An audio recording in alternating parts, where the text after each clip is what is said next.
എടത്തിരുത്തി പഞ്ചായത്തിലെ water authority maintenance ജോലികൾക്കായി എത്തിച്ച 1.5 ലക്ഷം രൂപയോളം വിലമതിക്കുന്ന കാസ്റ്റ് അയൺ സ്പെഷ്യൽസ് മോഷ്ടിച്ച കേസിൽ ചന്ദ്രാപിനി സ്വദേശികളായ ഈരാറ്റുവീട്ടിൽ ഗോകുൽ, ഭഗവതിപറമ്പിൽ വീട്ടിൽ സന്ദീപ് എന്നിവരെയും മോഷണ മുതലുകൾ വാങ്ങിയ 2 ആക്രിക്കട ഉടമകളായ വലപ്പാട് കഴിമ്പ്രം സ്വദേശി പുതുവീട്ടിൽ അനിൽ, തമിഴ്നാട് പൊള്ളാച്ചി സ്വദേശി കാളിമുത്തു എന്നിവരെയാണ് തൃശൂർ റൂറൽ പോലീസ് അറസ്റ്റ് ചെയ്തത്.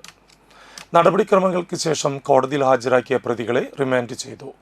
ഗോകുൽ, സന്ദീപ് എന്നിവർ ചേർന്ന് മോഷ്ടിച്ച cast iron specials Anil, Kalimuthu എന്നിവരുടെ ആക്രി കടകളിലാണ് വിറ്റിരുന്നത്. തൃശൂർ റൂറൽ പോലീസ് നടത്തിയ അന്വേഷണത്തിൽ ഈ കടകളിൽ നിന്നും മോഷണ മുതലുകൾ കണ്ടെത്തുകയായിരുന്നു. മോഷണം പോയ സാധനങ്ങളാണെന്ന് അറിഞ്ഞുകൊണ്ട് തന്നെ ഇവ വാങ്ങിയതിനാണ് അനിലിനെയും കാളിമുത്തുവിനെയും പ്രതി ചേർത്ത് അറസ്റ്റ് ചെയ്തത്. പരിസര പ്രദേശങ്ങളിൽ നിന്ന് ലഭിച്ച സൂചനകളുടെ അടിസ്ഥാനത്തിൽ നടത്തിയ ശാസ്ത്രീയമായ അന്വേഷണത്തിനൊടുവിലാണ് പ്രതികൾ പിടിയിലായത്.